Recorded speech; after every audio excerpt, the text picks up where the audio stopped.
현재 이 순간에 만족하고 충만한 감정을 느낀다면 무언가 이루면 행복할 수 있다고 기대하면서 현재가 아닌 미래에 사는 일은 줄어들 것입니다.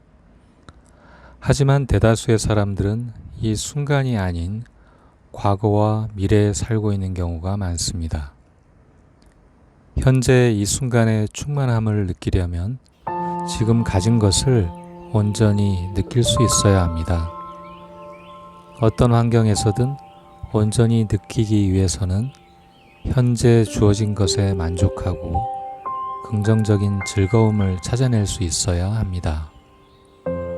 만족하게 되면 오감으로 느끼는 것을 온전히 받아들이고 즐길 수 있고 보고 듣고 말하고 맛을 보고 느낄 수 있음에 감사할 수 있을 것입니다. 어느 먼 곳에 있는 봉우리에 목표를 정하고 가다 보면 행복을 찾을 수 있을 것이라는 막연한 기대를 안고 삶을 살아가는 사람들이 많습니다. 하지만 저 멀리 목표점인 봉우리에만 초점을 맞추어 걸어가다 보면 바로 지금 여기서 체험할 수 있는 즐거움은 보지 못하고 간과하게 됩니다.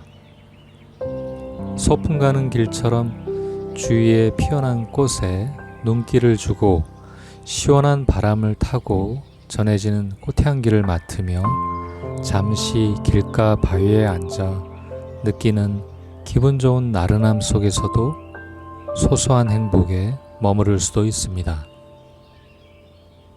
마치 그동안 느껴보지 못한 것을 발견한 듯이 즐거워하는 어린아이처럼 순수하게 주변과 소통하고 받아들이면 잠시 에고의 존재를 잊어버릴 수도 있을 것입니다.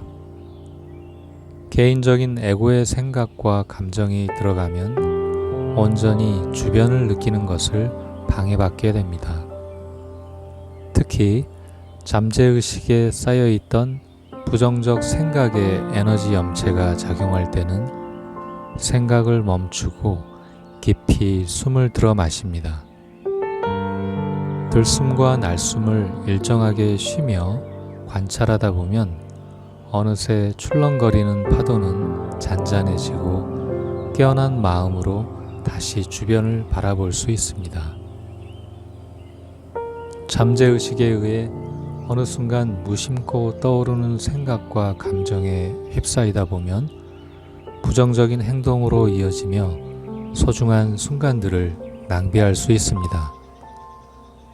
각자의 몸이라는 경계를 벗어나 무한히 사방으로 넓게 펼쳐진 마음의 경계를 상상해 보면 주변의 사물들은 모두 자신의 품 안에 있는 것입니다.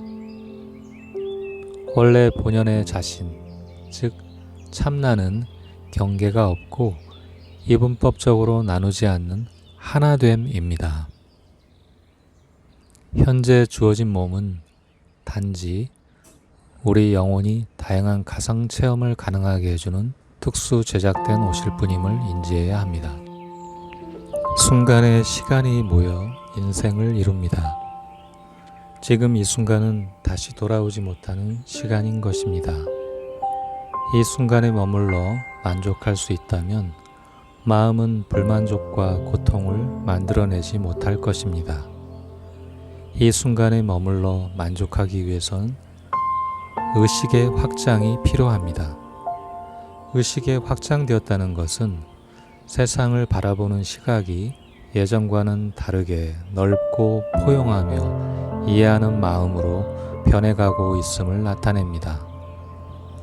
그렇기 때문에 그동안 무의식적으로 습관에 의해 살아가며 갇혀있던 의식에서 벗어나 깨어서 지금 이 순간을 알아차리는 하나됨의 의식으로 나아가는 것이 의식의 확장입니다. 의식의 확장이 이루어지려면 외부에 대한 폭넓은 이해가 뒷받침이 되어야 합니다. 이해하게 되면 만족하지 못함으로 인해 생기는 다양한 생각과 감정이 꼬리를 물면서 이어지는 것을 차단하게 되기 때문입니다. 이해하게 되면 다름을 받아들이게 되고, 다름을 받아들이게 되면 넓어지게 됩니다. 넓어지게 되면 마음은 호수처럼 잔잔해지게 됩니다. 마음이 평온해지면 긍정적인 파장으로 변해 사랑과 감사의 일들을 끌어당기게 될 것입니다. 맹자는 측은지심, 즉 누군가 공경에 처했을 때 가엾게 여기는 마음이 인간의 본래 가지고 있는 선한 본성이라고 생각했습니다. 여기서 선한 본성이란 에고가 아닌 순수한 영혼이 갖고 있는 사랑을 말합니다. 오직 자신만을 생각하는 에고의 마음으로는 자신과는 다른 것을 포용하는 사랑이 자리할 수 없습니다. 에고는 오직 자신과 다른 것을 이분법적으로 나누어야 생존할 수 있기 때문입니다. 순간에 머무른다는 것은 매 순간 이분법적인 것을 나누는 생각에 머무른다는 것은 아닙니다. 매 순간 분별하는 생각에 머무르게 되면 얽매이게 되기 때문입니다. 생각을 통해 좋고 싫음을 분별하게 되면 감정이 따라오고, 즐거움과 고통의 감정을 통해 오르락 내리락 하면서 삶은 출렁이게 됩니다. 따라서 순간의 머무름은 다시 돌아오지 않을 이 순간을 소중히 하고 온전히 받아들이고 행복을 느끼며 감사하는 것입니다. 바로 이러한 순간의 머무름이 진정으로 참나에 머무르는 것입니다. 자신과 다름이라는 경계를 나누지 않고 텅 빈 마음으로 머무르면 온 세상은 참나가 창조한 아름다운 세상일 뿐입니다.